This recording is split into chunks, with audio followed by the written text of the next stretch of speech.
Hello. Tayo malalaman mo Diyos mga pagkakas na pagkain ka sa amin sa bagong ito. Ngayon magpapasalamat kami sa lahat ng iyong biyaya, Panginoon, sa pagkain ng kinain sa aming paparito, Panginoon. At hari ng mga aming matututunan, Panginoon, ay samat maging ano po sa aming lesson, or karoon po ng coordinates po sa challenges po namin. Thank you po Panginoon sa lahat na guidance po. Jesus name we pray. Amen.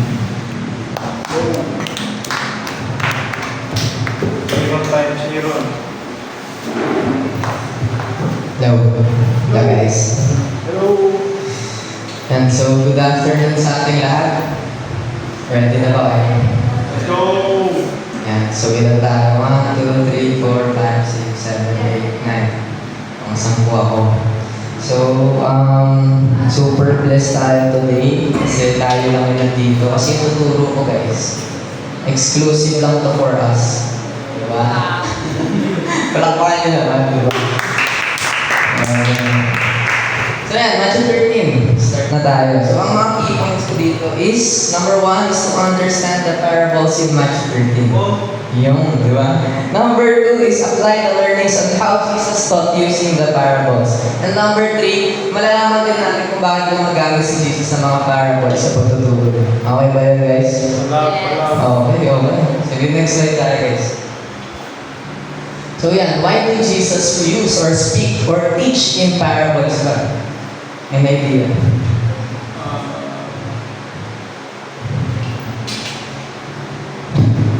Bakit may idea kayo? Idea na. David, may idea si David? Wala. Scary. Scary. Wala lang. Kasi, ang ano ko lang, pagka intindi ko lang, di ba mga parables, mga complex, mga kailangan intindihin. Ang mga tao kasi parang gusto nila yung ano mo ba yung parang may kwento ka, tapos i-explain nila sa'yo. Parang ganun siya. Parang gusto ng mga tao ganun eh. Yung story ganun. Yes. Hindi ko masyado sure. Yes. Actually, tama naman. Marami kasi reason kung bakit magamit talaga si Jesus ng parables. Unang-una na dyan is, ayun, yung sinabi ni Kenas. Kasi pag natuturo tayo using stories or parables, madami natututunan yung tao. Ngayon, magtuturo ako sa inyo paano yumaman. Matututunan niyo ba yung lahat? Hindi. Pero pag pinento ko sa inyo paano yumaman, matututunan niyo. Ayun yung isang reason kung bakit natuturo si Jesus using mga parables and stories. Pero hindi lang yan. Next slide tayo, guys. Next slide. Ayan, sabi dito sa Matthew 13, 10-17, lumapit ang mga alagad at tinanong si Jesus, bakit po kayo gumagamit ng talinghaga sa kanila? Sumagot siya. Sumagot si Jesus, ayun nga, pinagkaloob ko sa inyo ang karapatang maunawaan ng hiwaga tungkol sa kaharian ng langit. Ngunit hindi ito pinagkaloob sa kanila, sapagkat ang mayroon ay bibigyan pa at lalong magkakaroon, ngunit ang wala, kahit ang kaunting nasa kanya ay kukunin pa. Nagsasalita ako sa kanila sa pamamagitan ng talinghaga sapagkat tumingin sila ngunit hindi nakakita. At nakikinig ngunit hindi naman nakakarinig, hindi nakakaunawa. Okay, next pa. Natutupad nga sa kanila ang propesiya ni Isaias na nagsasabi, makinig man kayo ng makinig, hindi kayo makakaunawa kailanman. At tumingin man kayo ng tumingin, hindi kayo makakakita kailanman. Sapagkat naging kapurol na ang isip ng mga taong ito, mahirap makarinig ang kanilang mga tainga at itinigib nila ang kanilang mga mata. Kung hindi gayon, saan may makakakita ang kanilang mga mata, nakarinig ang kanilang mga tainga, nakaunawa ang kanilang mga isip at nagbalik loob sila sa akin. At ipinagaling ko sila. Last. Yan. Subalit pinagpala kayo sapagkat nakakita ang inyong mga mata at nakakarinig ang inyong mga tainga. Tandaan ninyo, maraming propeta at matutuwid na tao ang naghahangad na makita ang inyong saksihan at marinig ang inyong napakinggan. Subalit hindi ito nakita ni narinig. Okay na guys. Hindi, di ba? So, yun nga. Bless and is the man na nandito ngayon. Tama? Naniniwala ba kayo? Naniniwala ba kayo? Wait. Hindi, joke lang. So ayun nga, kasi nakalagay dyan, no? Subalit pinagpala kayo sapagkat nakakakita ang inyong mga mata, nakakarinig ang inyong mga tainga. So meaning, kaya gumagamit si Jesus ng parable dito sa Matthew 13 para maunawaan ng mga taong follower niya. So pagka binanggit ko sa inyo yung parable, hindi nyo naunawaan, kabahan na kayo. Bakit di kayo pa follower ni Christ? Diba? Pag di nyo na-gets, lumabas na lang kayo. Para alam na natin kung sino yung follower talaga ni Christ dito. So ayun, since hindi para to sa mga labas, hindi kundi para sa atin, exclusive na talaga itong teaching na to para sa atin. Ready na ba kayo? Excited na kayo? Parang si Kenos na excited. Labas na kaya kayo lang. Si Kenos na lang. Okay, sige, next tayo. Next tayo. So ito yung mga parables dito. Ang parables na is about the kingdom of God. Ay, kingdom of God. Kingdom of heaven. Sino gusto makapunta sa heaven ba? Simulan na natin. Bang, bang, bang. Meet up na with God. Yan. So, ayan, nagko-contain siya ng pitong parable. Parable of the sower, weeds, mustard seed, fishing net, hidden treasure, pearl of great time, and householder. Tama. Tapos may isa pa yan yung pampaalsa. Kaso, halos the same lang kasi siya ng mustard seed. So, hindi nyo in-include. Actually, yung dalawa din, yung hidden treasure, tapos pearl of great price. Hindi, same, ano lang yan, same concept. Magkaiba lang sila ng story. Okay, so next tayo. Parable of the sower. Ayan. At sila ay tinuruan ng maraming bagay. So, hindi ko nababasahin yan. Napakahaba. Basta ang sabi dyan, may mag-aasik. Ano yung mag-aasik? Yung farmer. Nag-hasik siya ng mga trigo sa lupa. May mga trigo na punta sa tabi ng daan, sa mabatong lugar, sa matinig na lugar, at sa matabang lupa. So ano ba ibig sabihin nun? Nag-gets niyo ba kaagad? Doon sa matabang sa daan, yung seed, since patag siya, tinuka siya ng mga ibon. Yung pangalawa naman sa rocky na dito na lugar, tumubo siya, pero eventually, nasira din dahil sa init ng tubig. Init ng tubig, init ng araw. Then, dahil yung ugat niya, mababaw lang. Yung pangatlo naman is matinig na lugar. Since matinig nga siya, tumubo yung halaman, pero pinatay siya ng mga matitinig na gamit na yun. And sa pangatlo, syempre, nag-prosper siya kasi matabang lupa yun. Maganda yung foundation and all, maganda yung pataba and all. So, gets niyo ba yun? Gets niyo yung story? Gets niyo yung parable? Daniel, gets niyo ba? Sakto lang. So, yung explanation na. Next tayo. Ayan. So, meron 4 types of soil. Una, yung tabi ng daan, which is yung daan lang talaga. Ayan. Sunod, mabatong lupa. Pangatlo, matitinig na halaman. Matabang lupa. Matabang lupa. Mabatong lupa pala isa. So, ayun. Sa pagkataka sa tabi ng daan, ibig sabihin, yung mga yung mga trigo, yung mga tao. Ayun yung mga tao na binato. And once you heard yung word of God, may 4 na response naman dyan. It's either blind heart, or unsteady faith, or wavering faith. Tapos, meron din yung steadfast heart. Kasi yung una, nakikinig sila pero hindi nila pinapakinggan. Kaya sila tinutukan ng mga ibon. Pangalawa is unsteady faith. Tumubo yung halaman pero eventually namatay siya. Dahil maliit lang yung foundation ng or yung patabalan lupa. Then last, or yung pangatlo pala natin, wavering faith. Ito yung mga nasisilaw sa bagay na material or makamundong bagay. Kasi pinapatay sila ng mga tinig. And last, yung steadfast heart. Since mataba yung lupa niya, maganda yung tubo. Okay, so tingin niyo guys, saan kayo dyan sa akin? Anong heart yung meron kayo? Kuya. Then, ano sa'yo?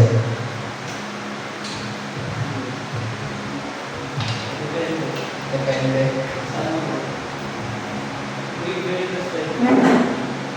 Uy, uwi lang yun pag gano'n. Bawal dalawa, isa lang dapat. Uy, ako din, actually, unsteady faith. May times na, na pagka napuspos ako, grabe, hataw. Pero pagka nawala yung motivation, nabangga ng mga members sa church, GG, tanggal ako, man. So, ayun. So, ang question ko lang naman dito sa parable of the sower is, isipin niyo guys kung ano yung heart niyo. Kasi sa next parable natin, nakikita natin kung paano tayo makapunta sa kingdom of heaven. Gusto niyo ba yun? Gusto niyo ba yun? Makapunta tayo sa kingdom of heaven. Oo, di ba? Siyempre, kahit sino naman. Yan. So, next tayo, parable of the weeds. Dito naman, may isang mag-aasik daw na naghasik siya ng magandang trigo. Kaso kinagabihan, may naghasik yung kaaway niya ng pangit na trigo or weeds. Yung mga damo. Ganun. So, ang nangyari, pumangit yung pananim niya. At ang sabi nung nagtatanim dito, huwag na lang daw tanggalin yung mga weeds kasi baka tanggal din yung mga magagandang bunga. Ganyan din daw ang kingdom of heaven. Meron mga magagandang bunga, meron pangit. Sa tingin nyo, ano yung magagandang bunga, guys? Yung di ba? Yung steadfast heart. Tama. Then yung the rest, sila yung pangit na bunga. Ang gagawin daw dyan, bubunutin lahat yan, pag-ihiwa-hiwalay, magandang bunga, yung pangit na bunga. Yung pangit na bunga, susunugin. Gusto niyo ba masunog? Siyempre, yoko. Kahit ako, yoko. Diba? So, dapat doon tayo sa steadfast heart. Dapat doon tayo sa magandang bunga. Okay? So, may natututunan tayo pa paano. Hindi ko kasi masyadong naaral kasi kasama parang doon ko eh. Yan. So, next tayo. Next. Parable of mustard seed. Ang kaharian daw ng langit ay parang seed ng mustard. Kasi compared sa iba, maliit lang daw yung mustard seed, pero pagka bumunga siya, napakalaki puno. Napakamahayan siya ng mga ibon. So sa business namin guys, meron kami tinatawag na since Pilipino tayo, alam na siguro mustard seed. Diba ko meron, pero di kasi pamilya dyan. Ang ginamit namin is buto ng mangga, tapos buto ng munggo. Ang munggo kasi guys, pagka tinanim mo, ilang araw lang, meron ka ng ulam. Ang mangga, tagal yan. Taon yan bago magbunga. Pero pag nagbunga yung mangga, solid, malaking puno. Kahit mamatay ka ngayon, or mamatay ka tumanda, nakatayo pa yung puno ngayon. Gets? So, ganun yung kaharian ng Diyos. Kaharian ng langit. So, ano ba? Naintindihan niyo ba guys? Naintindihan? Si Rich ba may question? Ano yun? Hindi, wala. Natakot ako eh. So, ayun yun. Pero din siya, sabi, ang kaharian ng langit ay katulad ng pampaalsa na inihalo ng isang babae sa tatlong takan na harina hanggang umalsa ang buong masa ng harina. So, ganun yun, yung kingdom of heaven, para siyang pag nag-bake ka kasi pampaalsa 1 teaspoon lang eh. Tapos yung harina, 3 tablespoon or 3 cup, gano'n. Tapos i-mix mo siya together hanggang sa gumanda yung texture ng dough. Di ba? So, ayan, ganun yung kingdom of heaven. Start ka ng very small. So, pag nag-start ka today, tapos naisip mo na parang wala namang kwenta tong faith ko, huwag ka mawala ng pag-asa kasi nasa-start na talaga tayo sa maliit hanggang sa mag-grow tayo sa isang malaking puno ng mustard. Okay? Next! Patapos na ito guys. Isip lang, di ba? Yan. So next, ayan, okay na. Parable of hidden treasure and pearl of great value. So ang kaharian ng langit ay katulad ng kayamanan na nakabaon sa isang bukid. So ikaw, kami nakita kang kayamanan sa ilalim ng bukid, anong gagawin mo? Hindi ko sasabihin sa'yo. Ikaw, David, ano sabihin? Ang gagawin mo? Ang ginawa ng lalaki dito, pinagbili nila ng gamit niya. Bili niya lahat ng ari-arian niya. Tapos nakuha niya yung pera. Binili niya yung lupa. Para mapunta sa kanya yung kayamanan. Siyempre, hindi naman sa kanya yung bukid eh. Ganon din yung kayamanan ng langit guys. Dapat ibigay natin yung lahat. Kahit yung short mo, grip mo, gano'n. Bibigay mo lahat. Sacrifice mo lahat para sa makapunta tayo sa kingdom of heaven. Kasi may narinig din ako preaching na ano siya, nakaganto siya, ang ganyan. Tapos may hagdan dito sa dalawang side na. Siyempre, hindi naman siya makakakit dun sa isang hagdan nang hindi inaalis yung paa niya dito. Meaning, ito yung kingdom of heaven and ito yung world. Ito yung mundo. Hindi ka naman makakataas sa heaven kung hindi mo aalisin yung paa mo sa mundo. It's either pipiliin mo yung heaven or pipiliin mo yung mundo. Tama. Gets na guys. Ganon din dito. It's either pipiliin mo yung bukid or pipiliin na yung kayamanan na meron siya. Siyempre ako pipiliin yung bukid. May lupa ka na, may pera ka pa. Diba? 2 in 1. Ayos. So ganon din yung pearl of great value. Nang makakita siya ng isang perlas na napakahalaga, umuwi siya at ipinagbili ang lahat ng kanyang kanilarian at binili ang perlas na yun. Okay? Next tayo guys. Parable of fishing net. Parang ano lang to, parang parable of ano yung pangalawa? Ano yung pangalawa guys? Kung nakikinig kayo? Ha? Weeds.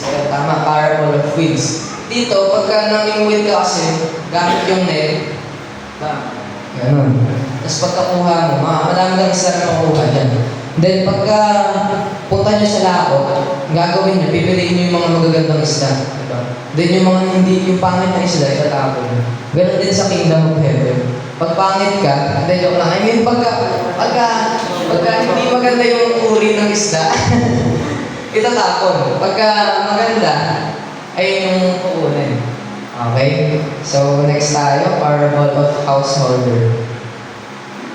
Ayan, patapos na tayo guys. Naunawaan ba ninyo ang lahat ng ito? Tanong ni Jesus. Opo, sagot nila. At sinabi niya sa kanila, kaya nga ang bawat tagapagturo ng kautusan at tinuruan tungkol sa kaharian ng langit ay katulad ng isang pinuro ng sambahayan. Yung naglalabas ng mga bagay na bago at luma mula sa kanyang taguan ng kayamanan. So once na nagturo ka pala ng word of God or nag-share ka ng gospel, parang ang mayaman na pinagbili mo yung mga gamit mo tapos binigay mo sa mahirap. Ganun yung value ng word of God, guys. So, ayun lang naman. Pero, may natutunan ba kayo? Yan. Pero, ano lang ba? Pero ayun nga, may natutunan kayo doon. So, since exclusive to and para lang siya sa mga followers ni Christ, since pagka-kwento mo naman yan sa labas, kwento mo, parables of sin. Di mo intindihan yan doon, tama? Tayo lang talaga makaintindihan. Since exclusive to, paano kaya tayo makakakuha ng tao para matutunan nila yung kingdom of heaven? Hindi naman pwede na tayo lang eh. Di ba? Tama. Tinuro din yan sa Matthew 13. Kasi hindi ko na sinulat kasi tinatamad ako eh. So ayun. Nasa Matthew 13:1. Sabi doon, ang unang point natin to share the gospel is, mali. Sorry, yung script ko mali. So, na-realize ko kasi kahapon nasa seminar kami ni Daniel, seminar ng business, ng multi-level marketing. Di ba? Ayun. So, ang dami tinuro sa amin about sa business, ganyan. Then, na-realize namin na ang church at business ay the same na. Hindi ko sinasabi na nagkakapera dahil sa church. Sinasabi ko parehas ang business at church may binibenta. Tama, hindi? Tama. Ano binibenta natin? Sa tingin mo, kuya, ano yung product natin? Drinks, ano yung product natin? Word of God. Yun. Panis. Word of God. Diba? So, paano natin share yung word of God? Product nga natin, libre na. Yung binibenta namin dun, mahal eh. 6,000 eh. May bumibili. Ba't dito sa atin, napakaliit ng grupo natin? Dun sa amin, ang laki ng grupo namin. 6,000 yun guys, dito libre lang. Diba? Nag-wonder ba kayo? Bakit 10 lang tayo ngayon? Diba? Kahit yung product natin, libre lang. Bakit kaya? Bakit kaya Daniel? Since sumating ka kahapon. Tama, ang galing. Sistema, guys, sistema. Kung haatin kayo doon, guys, pagka may nagsasalita, laging may sagot eh. Diba? Gusto niyo bang yumaman? Ganyan. Tama! Ganun yung mga tao doon. Legit!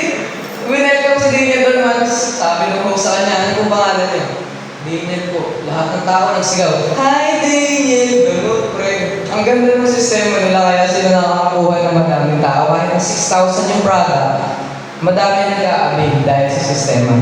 Pero ngayon, tuturuan ko kayo guys kung paano ginawa ni Jesus na makapag-share sa madaming tao. Kasi ang church, parang ano lang yan, networking. Si Jesus, may 12 disciples siya, then yung 12 disciples niya, may 12 disciples din each. So, madami na yun. Yung 12 disciples each, yung 12 disciples, may 12 disciples ulit. Tinuro sa akin na dati ng Pastor Raj, di ba? So, ganun din yun sa networking. Ako, si Daniel, si Joniel, yung mga downlines ko, sila, meron silang downlines. Hanggang sa bumaba, yumaman kami ng lahat. Ganon. Ganon din sa church. So, paano nga kayo? Sa networking kasi may system kung paano kayo bebenta. Una is prospecting, invite, sharing, open mind, presentation, closing, then pay-in. Yung masarap pay-in. Kakapera ka dun. So, ayun. Una is prospecting. Nakalagay dyan is yung building relationship with others. Dito sa Matthew 13, nag-build ng relationship si Jesus. Kasi sabi dito sa Matthew 13 verse 1 na tayo, noon ding araw na iyon, si Jesus ay lumabas ng bahay at naupo sa tabi ng lawa. Di naman sinabi dito, si Jesus ay nahiga, nag-cellphone maghapon. Tama, di ba? Wala naman akong pinaparinggan guys eh. Kasi ako din yan eh. Di ba? Lagi lang ako nakahiga dyan sa cellphone. So, paano lalaki yung grupo natin kung gano'n lang gagawin natin, hindi tayo mag-share? Ba't nakangiti si David? Ayun, di ba? So, we have to build relationship sa labas. Kailangan natin lumabas. Actually, trinay ko yan nung nalaman ko na prospecting. Ginawa ko, busy ang umaga. Good morning ako sa lahat ng tao. Hello. May mga pera na kasi nagbebenta ako eh. Joke lang. Pero sinubukan ko lang siya. Good morning lang. Pero eventually, na-drain ako kasi hindi nila ako pinapansin. Sakit. Ginawa ko sa labas ako nang hingi ng attention. Pag nagja-jogging ako, binabati ko yung mga nakakasalubong ko. Hello po, good morning. Ganun yun guys. Ganun ang ginawa ni Jesus, kaya nakabuo siya ng grupo. Actually, hindi lang naman sa Matthew 13 nangyari to. Kaya siya nagkaroon ng disciples, syempre kinausap niya yung lumabas siya ng bahay, hindi siya nag-cellphone sa bahay. Tama? Okay, next tayo. Ang unang point is, Jesus build relationship sa others. Pangalawa is use stories. Ginawa ni Jesus dito, nag-tell siya ng mga parables dun sa mga tao. Alam niyo guys kung bakit? Napaka-effective ng story. Mula nga nung sinabi ko siya. Actually ito, natutunan ko na ito kay Daddy. Kasi sabi niya, tagal-tagal ko na nag-preach noon, wala ko na natututunan yung tao sa akin. Ngayon, ginagawa ko, tiyan ko na lang yung time. Magkwento ako 15 minutes. Tapos kwentuhan ko sila after. Ganyan. Ayun, magkwento siya sa pulpit ng 15 minutes. After nun, tapos na. Magkwentuhan tayo mamaya dyan sa tabi. Ganun lang yun. Madaming matututunan yung tao din guys. Tapos, may tanong ako sa inyo. Sa lahat ng lesson na tinuro nila pastor, nila pastora, o kung sino ng pastor dito sa church, ano yung pinakatandaan niya? Ako yung pinakatandaan ko guys, okay na magkabali, basta basta natututo. Kasi naalala ko, pinatay ko yung ganun, yung switch. Akala ko laruan pinatay ko. Nangyari, patay yung ilaw dun sa... Lumatay ng church yun. Alam niyo bakit naalala ko yun? Kasi experience, naging storya siya. Talaga naman powerful yung story. Kaya kung kayo, tatanungin ko kayo, anong lesson yung pinaka-naalala niyo? Wala naman kayo siguro lesson na maaalala na step by step, di ba? Maalala niyo na siguro yung mga story natin na sinabi nila sa atin. So, napakalaga na magbigay ka ng story always. Hindi mo ipupush agad yung mga liligtas si Jesus. Kaya walang nag-i-entertain sa mga tao sa labas na may nakalagay na Bible dyan, ganyan. Sumunod kayo kay Jesus kasi malapit na Revelation time. Wala nag-i-entertain dyan guys. Alam niyo kung bakit? Mali yung sistema nila eh. Kasi nga, ang sabi nung dun sa business namin is, ang tao mahilig bumili, pero ayaw nang binibentahan sila. Bentahan kita, bibili ka? Hindi, di ba? Pero pag may kailangan ka, bibili ka dun sa labas. Tama? Tama. So last one is, look for the right person. Hindi naman lahat tayo pinili, pero syempre, hindi lahat nasa tamang oras. Kasi sabi dito sa last part ng Matthew 13, nung hindi daw siya pinapansin ng mga Pharisees, kasi tinuturuan yung mga Pharisees, ginawa ni Jesus, umalis na lang siya dun sa lugar niya, lumipat siya sa iba, pumunta siya sa mga papakita siya. So, na-push yung sarili niya guys sa taong hindi naman kayo bibigyan ng atensyon. Oo. So, yun lang guys. Ayun, huwag natin ipupush yung sarili natin sa mga tao. Katulad na ng testimony ni Tito Mike, di ba? May pastor na laging nagkaano sa kanya. May pastor na laging nag-share sa kanya. Pinush siyang nangyari. Hindi naman siya nakakilala sa Pilipinas. Hindi nakakilala sa Tito Mike sa Pilipinas. Nakakilala siya sa Saudi na. Diba? Which is very good din naman yung ginawa. Ang mahalaga na share natin ng gospel sa tao. Ito nga yung sinasabi nung sa business namin. Some will join, some will not. So what? Next. Ganun din dito sa church. Some will believe, some will not. So what? Next. Hindi naman sila yung nawalan. Di ba? Tsaka offer natin, libre lang. Di ba? Libre natin sila ng kung paano sila maliligtas, paano nila mamimit si Jesus Christ, paano sila makapunta sa kingdom of heaven. So ayun lang guys, I hope na may natutunan tayo sa araw na to. And wala akong question Kasi pero may quiz naman tayo kaya always lang. Thank you very much. And bye.